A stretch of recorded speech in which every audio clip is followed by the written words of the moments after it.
We are here today with Mr. 210 West, the Symptom. What's up? What's up? Tariq Corley. Yeah. What is going on? Not much, man. How you doing? How you been? Long time no see.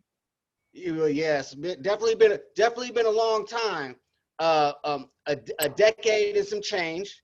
Yeah, in person. Yep, you're right. Man, it was just, when I was thinking about we were doing this, and I was thinking about how young I actually was when we was hanging out. Like, man, when I was young, impressionable kid, you really looked out for me, man. You really looked out for me. And I was in a foreign land. I didn't understand the politics of Southern California. Is much different than here. Right. So I remember you being older than me, but not a whole lot older than me.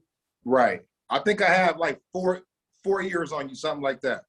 Okay, yeah, because you took me under your wing and you were showing me everything, how everything worked. Man, my confidence went through the roof. I came back to the Bay a totally different person. That's what's up. That's what's up. That's big. That's big. Right. Yeah, it just struck me like, man, I was only about 23, 24 years old back then. You might have been younger than that, because I was like 24, 25. Yeah. Yeah. I was a young tadpole in the game. I was thinking about that because it's funny, at the time when I met you, or at least later on, I was managing the gym, and I thought about how young I was managing the gym. They had a young ass me managing the gym. I don't know what they were thinking. I don't know what they were thinking, man. To put me in charge, they're crazy. Yeah, well, we did have a lot of fun in there. We used it to our advantage in certain ways. Right. True. And I think what you're doing now is you've actually been doing this for a while. Right. You weren't doing this back then, but you're doing it now. What you're doing now, you've been doing it for a while. And it kind of inspired me to do what I'm doing now, right? Dope. But not in the sense of production or in the sense of making music, but in the media sense, because you were doing 210 West Radio. Right. And you had, I remember just sitting in my car on my lunch break listening to it, and you just had this whole interview with Yuck Mouth. Yeah. I remember that one. And he was just blabbing on. I was like, man, how did he get Yuck Mouth on the show? And telling all his business. He was, well, luckily for me, he was drinking, first of all. Luckily for me, he was drinking, and at that time, he didn't really have a platform to get his point of view across to anybody. So I kind of ran into him at the right time, and I met him through Razzcast. Okay. Also, Razzcast, one of your favorites. I tell people that all the time. Like, I made other people fans of him who didn't even know who the hell he was. I personally didn't care for him before I met you, and then I was like, yeah, man. I was telling my boy Tyrade, Travis. Yeah. I was saying, yeah, he said his favorite rapper is Razzcast, and he'd be like, man, Razzcast is dope. Razzcast is dope. Yeah. And sure enough, man, he's probably one of the most underrated rappers out of California. Definitely. He still got bars too. I just seen him a week ago at a show just recently, like last week. So he's still traveling the world. So the brand studio. Can you touch a little bit on that? Let us know what you're doing with that and how this came about. Yeah, so it's funny, we were just talking about Raz. In 2015, me, Raz, and two other friends came up with the idea to create a company that was more so artist management, getting younger artists under our belt to make some money off of them, obviously, right? Because it's a business. And I had an investor, but at the time that he was going to give me the money, I didn't have anything to do with the money yet. I didn't have a game plan, so I declined on the money, right? Everybody thought I was crazy, but what I'm gonna do, take somebody's money with with no game plan doesn't really make any sense. Right. So the others kind of fell off with it a little bit, and I ended up just doing the brand on my own with another one of my homeboys. And so the brand ended up being a record label that's partnered with Empire Distribution, but also artist management and a music studio at the same time. So it's kind of a one-stop shop. Okay, so you guys got an Empire deal. Yeah. I've actually had, I was probably one of the first people with Empire about 8 years ago with Ghazi. I had a solo deal at first for my own self as a recording artist, and then I got a label deal shortly thereafter. So I've been with Empire for at least 8 years. So I had one of the real deals, the good deals, should I say, versus what everybody else, kind of are getting right now. Yeah, you probably got that same deal Burner got. Yeah, I got 90-10. I'll just say I got 90-10. I get 90, they get 10. Ooh. So I know that's unheard of for anybody else right now. And at the time when I got with Empire, they were doing verifications on Twitter, so they got me verified on Twitter. They were literally doing artist management. Now they're just a machine, more so than anything else. So that their dynamic and their family atmosphere has changed. But who wouldn't change once you're making $1 billion, right? I mean, so it's not like it even was 5 years ago. No, but neither is Amazon, right? Right. Mm-hmm. You can't be. When you're making billions of dollars, you can't have a family atmosphere. So early on, you had a decision to make, and you chose, I'm going to hold off until I have the plan ready. Correct. Because that's what young people, they could take a lesson from that, because lots of us have goals. Mm-hmm. Lots of us have dreams. Mm-hmm. Few of us take the time to form a plan. Right. You know what I mean? Mm-hmm. So that was a good decision for you. Trust me, when a guy's waving $50,000 in your face, it's hard to say no. Yeah. But what happens was I would have ended up living off of that $50,000. Yeah, that's exactly what would have happened. Yeah. So, but like I said, the people who I had around me kind of fell off after that happened. So they thought that I was tripping, but I saw a bigger picture. So, I mean, but the company's been established since November of 2016. So, we're 5 years seasoned business now. So we've been working longer than that, but been an official company for 5 years. So you're on a pretty good trajectory. Trying, man. So, I hate to use the slogan, but it's a marathon. You know what I mean? I know that's been. It's become a slogan since 2019. Yeah, right. I hate saying that shit, but it's a marathon, you know what I mean? So, Hey, trust me. I mean, like, yeah, trust me. We as men, we're not going to reach our potential earnings until late 40s anyway, right? Almost 50. Right. So when you think about that, I know the younger generation, they all want to get rich right now, but they're not even thinking about the future. So, I think that a lot of what they don't realize is that what they're seeing isn't real. Right. So a lot of these artists aren't just these artists aren't balling like this. It's just not happening. It's not a whole bunch of rich artists out there. Right. It's not just the game. I mean, the rappers, don't get me wrong, the young rappers do have more money than the young rappers did when I was young. Yeah. But it's that's in the whole money. That's the money it's the money that you turn down, right? Mm-hmm. It's that front money that they're showing off. When really that's that money you owe. It's so funny you say that. I had an artist, he's a new guy. He comes over here and records. And he asked me, he goes like, hey, 210, how these guys be having money? And I'm like, well, who are you talking about? And he's like, and there's a couple artists in particular. A guy named AFN Peso. I'm not really familiar with his music, but he's from LA. The new young generation rapper. And you watch their videos, they got all these chains and all this jewelry. And I said, bro, that's not real. He's like, no. I'm like, they don't really have money like that. Because he don't know. He's like 19, 20, just getting into the game. And it's just funny you say that, because he's like, man, they all got this money. I'm like, bro, they don't really got that. No, they don't got that. These guys are getting rides from their girlfriends or friends to get to their studio sessions. I see it all the time. Yep. Your favorite rapper probably doesn't even have a car. Don't even have a car, right? Don't even have enough car, man. Don't even have enough money for that microphone. Look, man, I'm telling you, it's crazy, man. At one time they had it, but you know, the game's changed, man. It's I always say that music is like the opposite of the NBA. Like it seemed like they were making more money back then in rap versus now, versus the NBA. They're making more money now. It's just crazy, man. So, you know, on the outside looking in, a lot of artists only let you see what they allow you to see. You know, especially highlight reel. Highlight reel. That's it. Yeah, that's right. Yeah. I never heard it put like that. A highlight reel. That's it. That's all it is. I like that. Instagram is everyone's highlight reel, right? They're only gonna show you the good shit going on. Like, I'm with my kids, you know, out at brunch. I'm at the beach. I'm in Acapulco. Like, nobody ever shows you the bills piling up and the depression that they're going through. Nobody ever shows you that shit.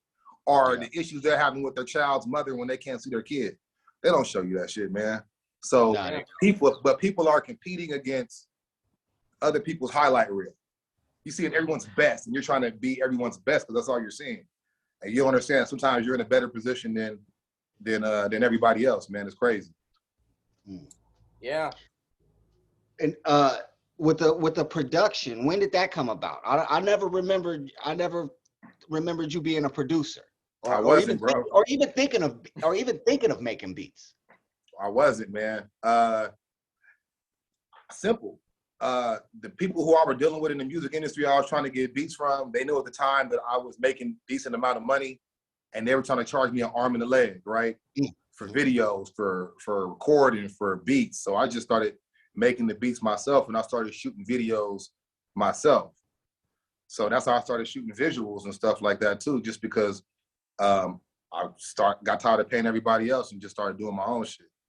That's kind of how it almost always happens for producers. They can't find the beats or they can't afford the beats. And I just started doing it myself. So, and I saw how the people who I used to patronize started kind of hating that I was getting better at this shit. That just made me want to just keep doing it. So that always intrigues me, how people are able to make money off of their art. It's hard. It's so hard, man. You would like to make a good product and hope that the people receive it well, but it's always pretty much received in the same fashion. But when you're able to make money off of that, it seems special. Let me ask you a question. What do you consider, and I want to ask both of you guys this, what do you consider a successful musical artist? And we can talk financially and non-finances about it. What is considered a successful musician or a musical artist? I would think that if you have your integrity and you're happy in what you're making, and you're able to live off of that art without having to get maybe a side job, I agree. That's pretty much my definition of it too. Just being able to get you an apartment and have a car and food, and not have to go and do a 9-to-5. Just do your art. Live off the fruits of your labor that way. Exactly. I agree. That's my definition of it too. That's successful. But remember, not everybody's definition of a successful musical artist is that. That's why I wanted to know what both of your opinions, were on it too. I pretty much have the same, but to piggyback off what Ern was saying is, a lot of artists, like music is a very volatile field to be in. And when a lot of musicians that they'll have side hustles and side jobs that have nothing to do with music in order to live. And so that's why when you think of success, success is a word that immediately makes you think of aspirations, because success is hard to achieve. It takes a lot of work, right? And if you are able to live off your own art, then you've made it. At what degree and what level of funds you want to have, like your dad, like your dad, right? If I could just my father, my dad was able, in all of our minds, he's a successful musician, because although nobody knows his name, he had a one hit that paid for the house over our head, that paid for my school, and my education and that's food, a successful musician, right? That's success to me. That's why Right. he's my hero, because Right. he was able to work hard enough to have that one that would land. Mhm. And was yeah, able to, I never heard him talk about any job or anything. He just gets stoned and asked me. yeah, he's never had a job. See? Before when he was like a teenager, he was just making he was making jingles for McDonald's commercials in the 70s.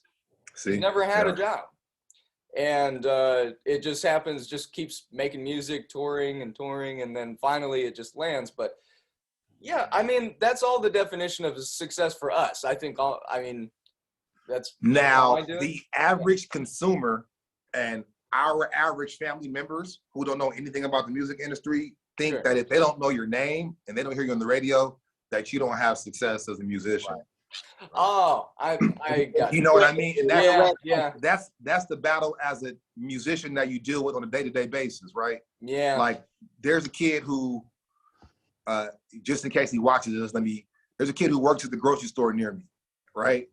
And we chopped it up. Come to find out, he was on a game show, won a record deal, verified on all these platforms, huge fan base, and he works at the butcher department next door to me at the grocery store, right? So, and I know he's embarrassed, but I'm like, to me, because I'm a lot older than this guy, right? He's a kid. I can be his father, I believe, or pretty close to it. And and I can tell that when he tells me what he's doing, I can tell he's saying it like in a shamed fashion, right? Sure. That's crazy. Because he's talking to me from work, right? Right. And that's because probably he's been told before, like, then what are you doing working here? You know what I mean? So it makes him more and more reluctant to let people know what it is that he does or what his passion is. And that's how society kind of messes it up for everyone. I remember, and I'll let you guys talk, but one time I met a chick and she said she was, she asked me what I did. I said, I'm a musician. She goes, oh, not another musician, right? And I said, well, what do you do? She says, I'm a makeup artist. So I go this. Oh, not another makeup artist. I said, there's way more makeup artists in the world than there are musicians. Like, are you kidding me? Mm-hmm. But it's the perception that society gives. Is like, oh, everybody in LA thinks they do music. Mm-hmm. It's just crazy how it is, man. Yeah. They'll try to act that way because they think it's not a real job, which it isn't if you don't work, right? It's not a real job if you don't work. That's why I'm saying it's like I admire people who make music and are able to make money off of that music. Because I tell you what, I don't have the work ethic to push my music like that. I get it. It's difficult, man. Sometimes you like talking to yourself. It's like you're pushing it to yourself sometimes, right? Yeah. I burnt out. But you know what I've noticed, because I've been around a lot of indie artists that are small and around a lot of huge artists. The huge artists have the least amount of work ethic and they barely record. Right. The indie artists are the ones going to work 12 hours a day, going to the studio at night, recording, shooting video on Saturday, doing a radio interview with this blog today. And these guys would drop 1 or 2 songs every 6 months. It's just crazy, huh? Yeah, it's insane to me. Because I come across a lot of these guys all the time, the major artists and the indie ones. Mm-hmm. The indie ones, they're working like you said, they're working all the time, like constantly. I'm running into them, and I'm running into people at these hole in the wall studios. I'm running into them at the big studios. But like with the big major name artists come through. They come through like you're supposed to know who they are. You're supposed to, do this. Everything's supposed to be laid out. They're supposed to get the best track from the producer. All of this, it's like they're not paying. They're not paying. I get cats that come to my studio that'll book online from Peerspace, OfferUp, or various things that I have my studio on, and they'll come acting like they're somebody special, and I don't even know who they are. And then when they leave, I Google them and I'm like, damn, he really was somebody. I'm like, why is he tripping off $25 an hour then? Like, they don't got it like that. Because they don't got it like that, man. Yeah. They don't got it like that. just from working at where I was working at, you know, you come across all of these people who are on in the game, who are trying to run. They trying to run credit card scams to get max. They, you know, they're doing all kind of stuff. You know, trying to steal all kind of stuff, trying to see if they can get stuff for free. Finessing is at an all-time high. Talking to Sway. I just saw you talking to Sway. Yeah. Well, hey, Ern, when it's all said and done, all this footage and all this shit that I got, I'm gonna put something out, man, that's gonna like show people a whole different side of the independent industry, not just the music game, but the independent industry. And just, man, I got 10 years worth of footage, man. It's crazy. Yeah. Well, when we put this out, we're gonna have your handle and your information right there next to you. So. Okay, dope. So who are you listening to now? You talking about for like rap music? Music. Oh man, I listen to a lot of old stuff, so I'm still kind of in that old bag. But like, you put me on La Russell recently, though, man. Yeah, I was about to get to that. Yeah. Like, Oh, so my bad. A lot of new stuff. I like this artist out of Vallejo named La Russell. He's good. What do I be listening to? I like Larry June. I like him. He's cool. He a player because, you know, it ain't too many rappers that rap about player shit no more. Can I tell you a funny story about Larry June? Just last night, because you know YouTube will lead you crazy places that you didn't know you were going. Yeah. I came across an old channel with Larry June videos from 10 years ago when he was going by Young June. Have you seen that? No. Oh, yeah. Bro. I just found out about Larry June. Like, bro, he looks like a kid. It's crazy. He's not a new artist. He's not a new artist. No, he goes back to like the longevity thing we talked about. Yeah. He reinvented himself. And been independent the whole time. The whole time. He reinvented himself. But he's been working for 12 years at least. Yeah, man. Wow. Yeah. But yeah, he's one of my favorite artists too. Like you said, player shit, soulful, old school beats. It's a good formula. Yeah, it's just like I like to listen to artists who aren't doing what the other artists are doing. You know, we come from an era where there was a billion rappers just like it is today. None of those billion rappers sounded the same. Like, it was like everybody had their own little thing. You know, Wu-Tang didn't sound like Mobb Deep. Right. You know what I'm saying? Dog Pound didn't sound like the Click or the Loonies. You know, you mentioned when you were out here earlier, you know, you and Travis actually kind of inspired me on the music as well too, because I know we would sit in the car and you know, chief and play our music back and forth. But at that time, your stuff was a lot more advanced than the stuff that me and my boy G Lock was putting out.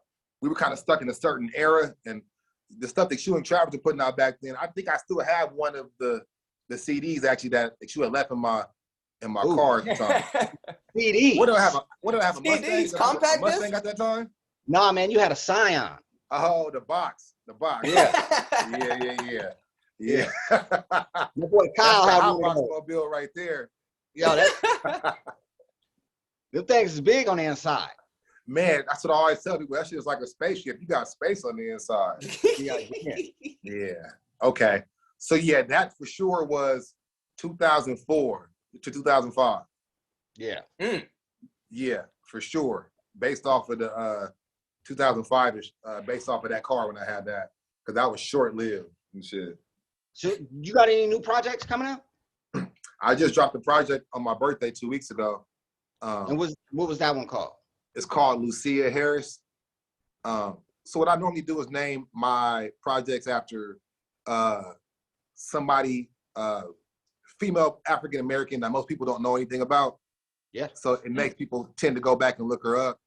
I'm not sure if you're familiar with Lucia Harris, but she was a basketball player in the 60s and 70s.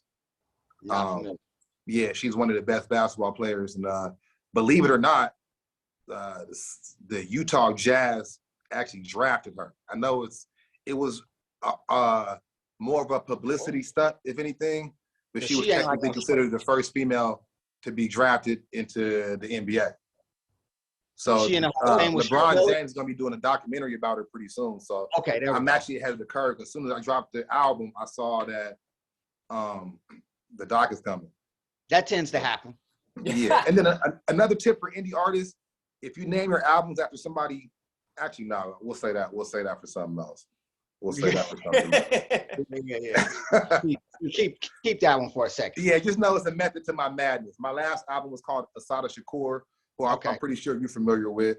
Yeah, she's before that, it was Angela Davis. Okay. You know what I mean? So that's kind of the theme that I tend to do. So, and it just brings awareness to somebody who people just may not know about. So they were like, "Is that your mom?" I'm like, "Nope." Like, who is it? And I'm like, "Go Google it." So yeah. And it helps with algorithms too, should I say? Because that's what we have to think about too, as even when you guys do your podcast and upload it, you have to think about the algorithms and the tags and the metadata and and all that good stuff. We don't think of that enough. Yeah. So I'm through the analytics and algorithms all day long, man. But it's you said earlier, you asked a question about how do people make money. It's difficult. Last month, I had 629,000 streams on Facebook Music. You want to know how much I made off of that? $3. It's not that bad. That would be literally rape, but it was like $55. Yeah, see, that's 55. And that's over 500,000 streams. Right. So, and this is the thing. If you, like all these guys who get sign up with their music for like DistroKid or all these other places that release your music, you get a dashboard. You get a dashboard, you get to see the algorithm. You get to see where your streams come from, and you get to see what pays out the most. So it benefits a person to see where their bread and butter's at and kind of focus on that. For example, like YouTube will give you 9 cents a stream if you have a distribution deal through Empire, right? And then Spotify give you like 7 cents a stream, but Apple Music is like 2 cents a stream. So if you're thinking about it, you're gonna focus on YouTube and Spotify and manipulating those numbers however you can, because that's where the money's at. So when I say manipulate numbers, what people call campaigns now, that's a new word for fake views and streams. Have you noticed that? I hear it all the time, but I didn't know you putting me up right now. That means fake streams. Say, we'll do a YouTube campaign for you. That means that they're going to give you 1,000 or 10,000 fake streams. But that's fine. Who cares? Because Justin Bieber has fake streams and views. Everybody got it. Everybody does. That's fine. But as long as you're getting paid off of those shits, that's all that matters. So if you can invest $50 into a campaign, but make $600 back off of it, it's worth it. Right. As long as you're making the money and it's not just a perception. Because if you're doing it for perception, which a lot of people are, then that's the point. You're never going to go nowhere. That's what most people are doing out there online. I've been a victim of it before. I've been a victim before. So I've thought that perception meant something and it does not. Right. Yeah. Real talk. Anyway, just to slide off the subject while I have you on. Yeah. It's a lot of the shit that's going on in the industry is just seems out of control to me. And I remember when we hung out, you would teach me a lot of things about what was going on, who was a gang member, who was not a gang member, right? Right. You would tell me these things and I'd be like, what? No, he's not. No, he's not. And you'd be like, look, he got the damn red rag at the right pocket. Or you would be like, look, they're using a K where it's supposed to be a C. This is things that I didn't know, right? I'm just thinking, nah, man, that's just a cool way to say crazy. Just completely ignorant to it. And then as I got older, right, I say when I got to be about 25, 26, I started seeing it, right? I started seeing it. People started to be way more up in our face with it. It was not, It was no longer covert, right? It was no longer how Jim Jones and them was doing it. Or how, a lot of the people. It became more like Mozzie, right? Become more like Mozzie. But Mozzie's an official cat. Right, okay. But like a lot of these cats who just didn't seem official tissue to me. The Lil Waynes of the world, like if you've been famous since you were 12 years old, If you've been this balling rapper since you was 12 years old, I find it very hard to believe that all of a sudden now there's just overabundance of bloods in New Orleans. Right. Or even in Miami. And then I just started seeing it all over the place. Everybody was red ragging. And I felt like, hold on now. I've seen some cats when I lived out that way. And it wasn't just, it was more of just that's just where I live. That's just part of, that was just the hood or whatever. But it's not like, oh, look at me, look at my rag. Right. It's like it became like a costume. Chris Brown. You see your head down. Put your head down. I was wondering, is there some type of, are they just being protected? Is it that they paid for the protection? Or is it that this is like a real thing? As far as a Chris Brown goes, that was definitely started off as like a security thing that became a friendship, and right, he got to running off with it. Who else did you mention? Lil Wayne. Yeah, Lil Wayne definitely. I don't even. Yeah, he's. Oh man, him. That definitely was a fad for him. I don't know what he was thinking with that. That was really weird. Yeah, it just seemed like all of these. It just seemed like it seemed like for a minute there, it was an overabundance of bloods in hip hop. Well, I'm gonna tell you the truth. Being from LA, like, and you're a hip hop artist, no matter what, you're going to have some kind of like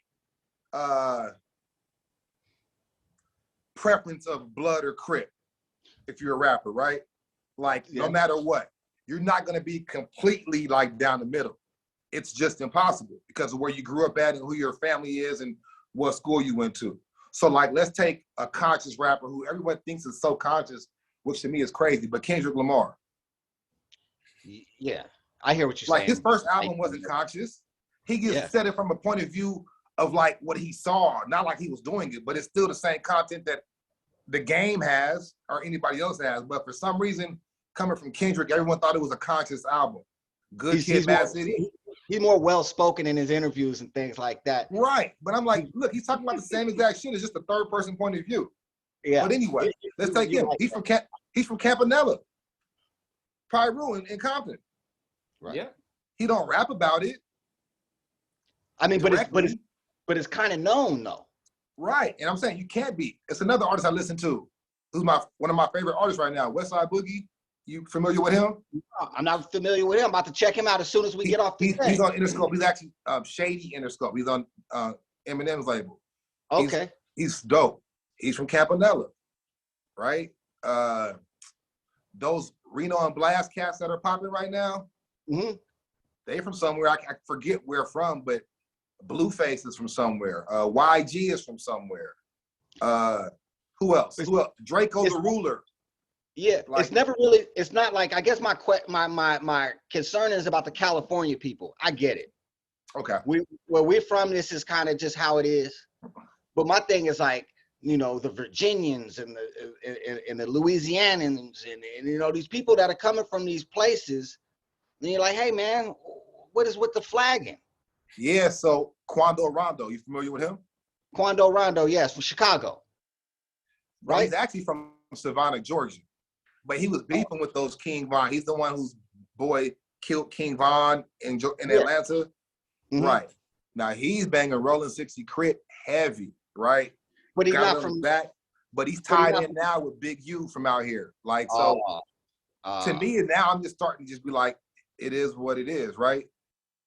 It's just like the N-word in hip hop, right? Like Mexican cats, Cambodian cats, you know what I'm saying? I should be like Asians, but now, bro, I'm here recording them like, say that shit again. Like, you know what I mean?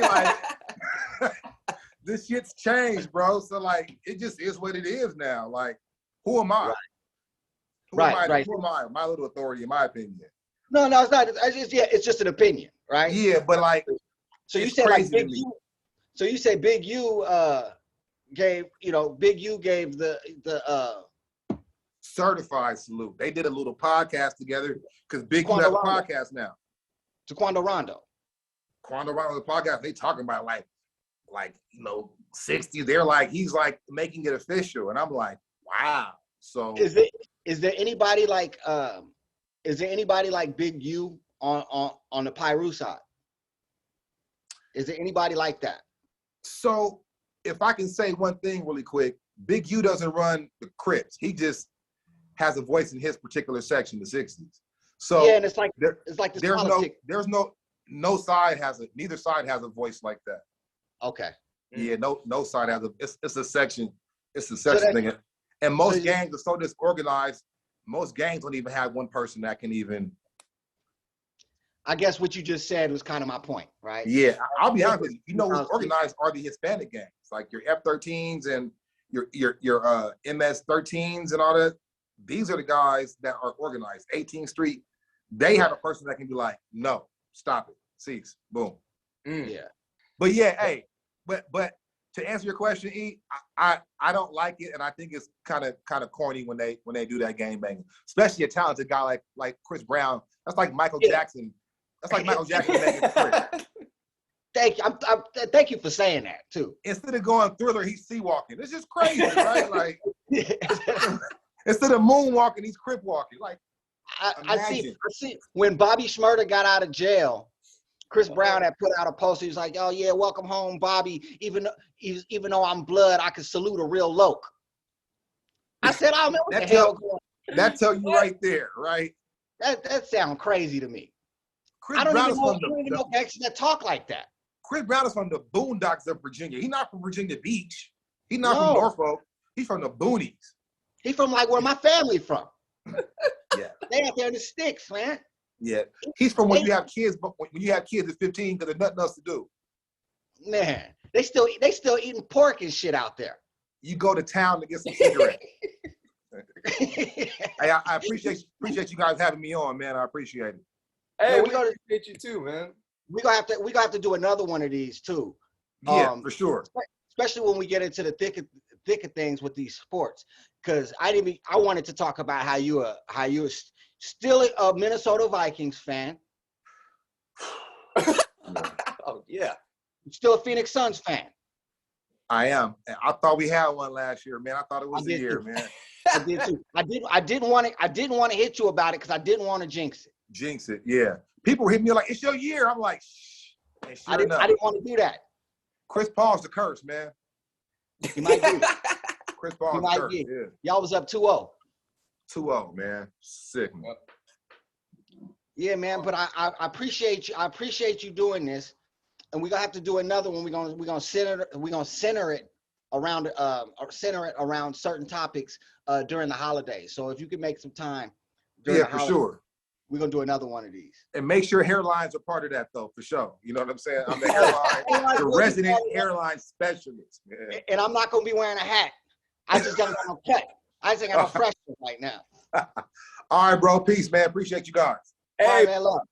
This was dope, man. Appreciate you too. Thanks, Until Daniel. next time.